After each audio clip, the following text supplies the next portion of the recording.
Aslında öksürmek çok faydalıdır. Solunum yolumuza kaçan bir yabancı cisim, mikrop, virüs, toz, polen ve oluşan fazla ifrazat ancak bu yolla atılır.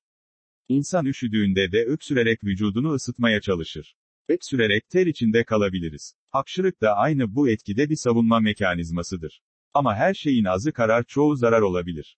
Genellikle öksürüğe bağlı sorunlar kısa sürede değil, öksürük kronikleştiğinde uzadığında ortaya çıkar. Bu sorunlar şu şekilde sıralanabilir.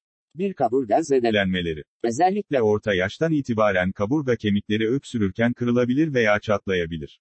En çok göğüs kafesinin alt kaburgalarının yandaki kenarları etkilenir.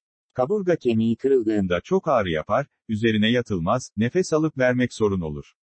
Kırık üzerine parmağınız ile dokunduğunuzda ağrı ve çıtırtı hissi alınır. Bu durum bazen normalde çekilen akciğer grafileri ile anlaşılmayabilir, bilgisayarlı tomografi daha detaylı görünüm verir. Kırılan kaburgaların sivri ve tırtıklanan uçları koruduğu bölge organlarına hasar verebilir, onları kanatabilir. Genellikle iç organlarda hasar yapmayan kırık ve çatlaklar, 10 ila 15 gün içinde kendiliğinden düzelir. Ağrı kesiciler ve bazen lokal anestezi hastaları rahatlatır. 2. İdrar kaçırma. Astım, KOAH ve bronşektazi gibi kronik öksürük yapan nedenler, özellikle kilolu ve normal doğum yapmış bayanlarda idrar kaçırmaya yol açabilir. Sürekli öksüren bu hanımları 3'te 2'sinde bu sorun olur.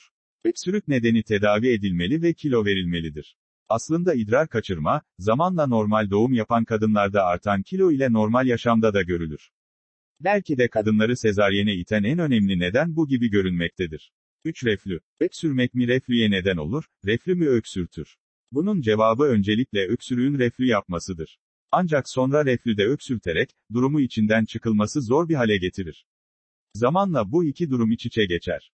Teorik olan her öksürende reflü beklenir ama her reflü olan öksürmez. Reflü olanların yarıdan azı öksürür. Reflünün en önemli sebebi kilodur.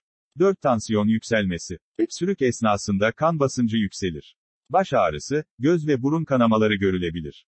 İnsan aniden baş dönmesiyle düşer, bayılabilir. Hatta bu esnada başını bir yere vurabilir, bir yeri kırılabilir. Direksiyon başında kaza yapabilir. 5. Boğazda spazm hissi. Ender bir durumdur, öksüren kişi aniden boğazının kapandığını hisseder. Ancak bu durum saniyeler içinde geri döner.